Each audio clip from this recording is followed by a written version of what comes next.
Magandang umaga po sa inyo lahat. When I was a young priest, well, younger, much younger, and studying abroad, I was required to go from Rome to Madrid, and I needed a visa. At the time, there was no Schengen visa yet. There was no European Economic Union yet.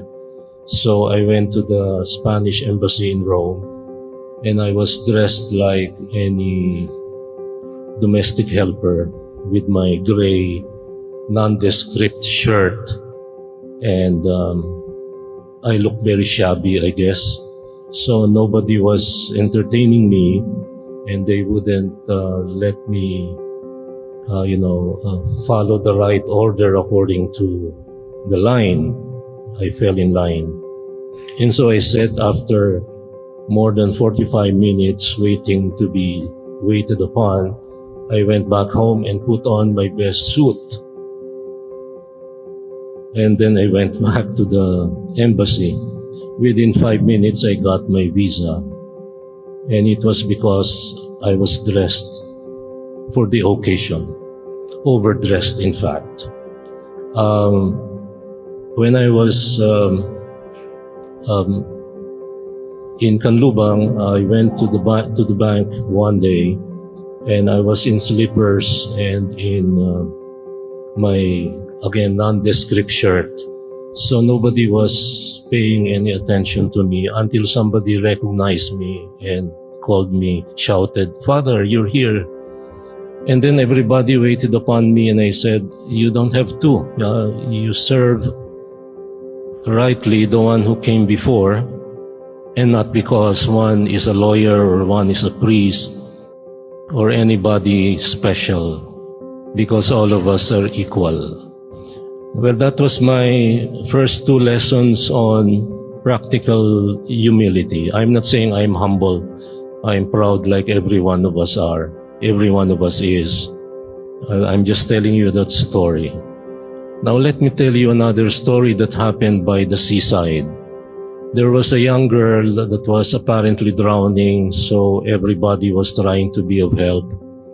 And an old man who could hardly walked towards the beach where the girl was placed after being fished out of water, half dead.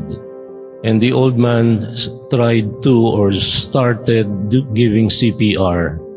And here comes a young man who, dashing and debonair and self-confident, said, "Stay apart, stay back.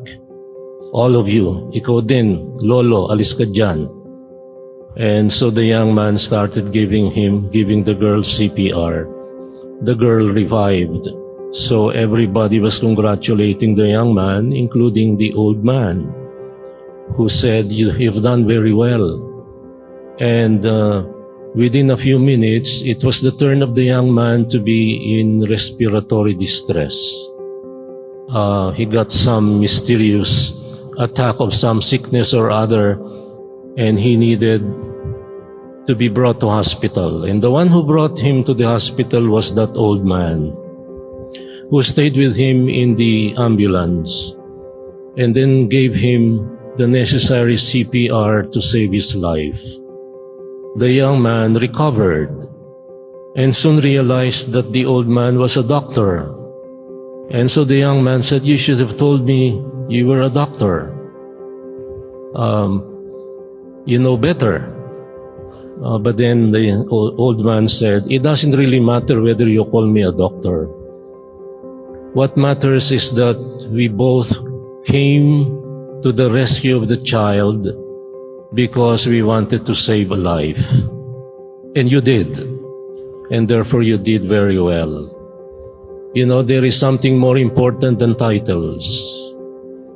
Titles may be important for some. You know, when I was held hostage in Apo many years ago, Mount Apo, I was the only priest, and when we reached the 3,000 feet level, the commander Bensar Sarabia asked the question, "Asaman og pari?"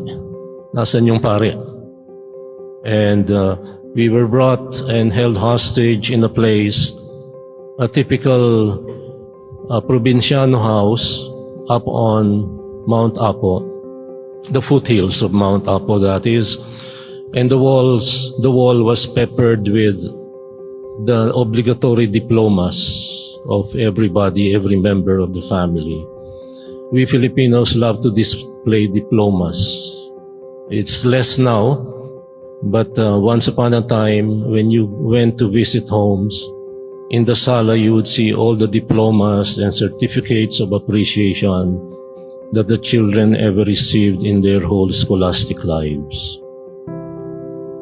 I'm talking about this because all three readings today talk about the same thing. The first reading from Sirach says, "Conduct your affairs with humility." He was a teacher, and he was training people to be scribes.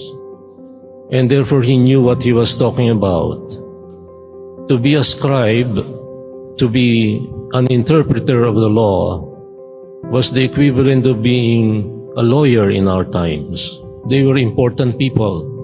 And he knew that his former students upended him eventually and became greater than him. And they were proud. And therefore here comes Sirach, who speaks from the heart and tells. Can you get it, Jerome? Conduct your affairs with humility. Oh, ang layo ng narating ng aking cheat sheet. Conduct your affairs with humility. And then the second reading talks about not seeing a shallow spectacle, but the letter to the Hebrews tells about the fact that you have approached Mount Zion and the city of the living God. You have approached God, and not just a shallow entertainment figure who talks about history being chismes. We talk about a God approaching God, God of majesty, Rex Tremendi Majestatis, the King of tremendous majesty. And then the gospel talks about the pretentious guest, self-entitled, like all postmodern people are. Right now, the big problem of the world is we're all self-entitled. Putin is self-entitled to erase Ukraine from the map. He doesn't even call it Ukraine, because Ukraine in his false narrative doesn't exist. It's Kiev Rus, the beginning of the Russian Slavic culture. And therefore he wants Belarus and Ukraine and Russia and Latvia and Estonia and Lithuania and Kazakhstan and Turkmenistan and Uzbekistan. He wants it all because he wants to make a new empire, the Novorossiya. We are all self-entitled. We are dreaming far beyond our real abilities, dreaming of things much too great for us. And today, I start with the bad news because my style is I always start with the bad news so that I can heighten the good news. All readings speak about humility. And here comes to mind St. Augustine, who said that every Christian needs only 3 virtues. Number 1 is humility. Number 2 is humility. And number 3 is humility. Why not? We're all self-entitled. Humility is hard to come by now, even here in the parish. If it's the bishop saying Mass, any bishop, all the lectors want to be in that Mass. All the Eucharistic ministers want to be there. And if it's an ordinary priest who is coming here invited, a country priest who has no titles and no positions, they don't want to serve. This is pride. This is not humility. Top billing. There was once upon a time here when I was younger, when everybody wanted to be at the 7 p.m. Mass on a Sunday. It was top billing. No one wanted to be at the 6 o'clock a.m. Mass because at that time it was a Mass of the Katulong ang tawag pa ng araw, hindi kasambahay. We are all self-entitled spoiled brats. Humility is hard to come by nowadays. In the culture of self-entitlement, the me generation, what Gene 20, the psychologist talks of, the narcissism epidemic. You give someone help, and what do you hear? Ito lang. Somebody said when in one of the house blessings I did in Northern Virginia, where the homes are very big, there are only 2 Filipino-American couples living in a house with 4 rooms and 3.5 bathrooms. 3.5 for 2 old people. Big homes, the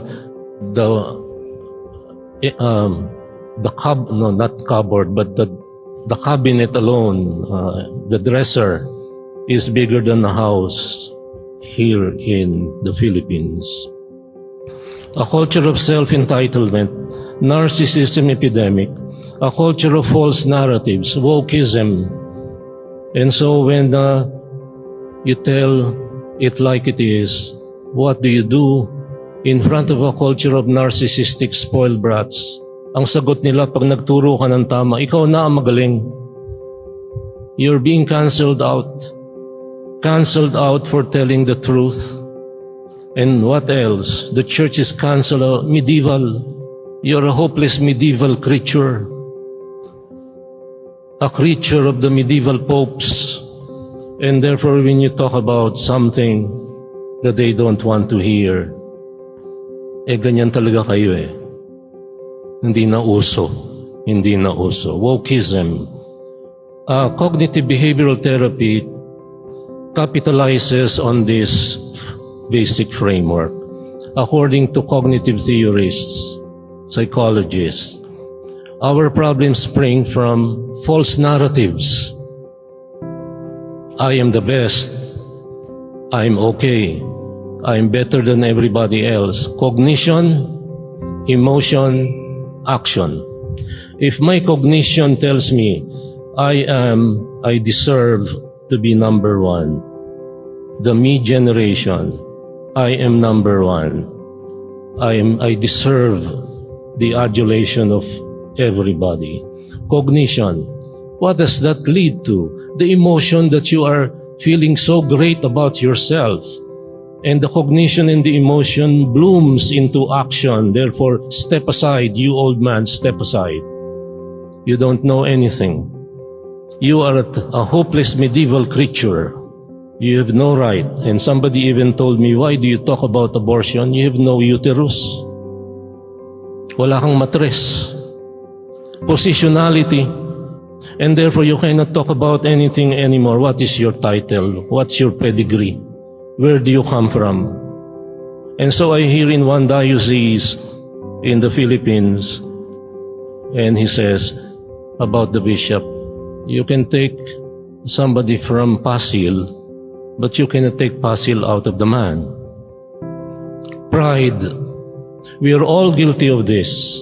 Humility, by the way, comes from the word humus, which means soil. And therefore, let's talk about humility. Humility begins with changing our narratives. We young people know this very well. The question when you text somebody and that somebody doesn't have your number in his phone book, who you? Who you? Sino ka? And that is the first question we need to answer about ourselves. Who are you? Remember, man, that you are dust, and unto dust you shall return. That is who we are. Humus. The second question is, who is God for you? Well, the letter to the Hebrews tells us, you have approached Mount Zion, the city of the living God. You're not approaching an image, you're not approaching a popular entertainer, BTS. Pagka nabalitaan natin mawawala yung isa sa BTS, buong mundo nagluluksa. You know, Korea now is the capital for plastic surgery, is no longer Thailand. Thailand is only good for sex change. But Korea is the best for plastic surgery. Tinatanggal yung mga singkit. Pinapadilat yung mga mata. Kasi pinauso ng manga comics na lahat nakadilat ang mata. Dilat na dilat ang mata. Who is God? Our response to the first reading tells us who God is. It has nothing to do with humility. It has to do with a God who loves the lowly, who loves the needy, who loves the humble, and therefore He doesn't love the proud. And when we are proud, when we do not recognize who we are, then God or we do not deserve to be loved by God. Humility, therefore, is recognition. Recognizing who we are. Remember, man, that you are dust, and unto dust you shall return. Humility is recognizing who God is.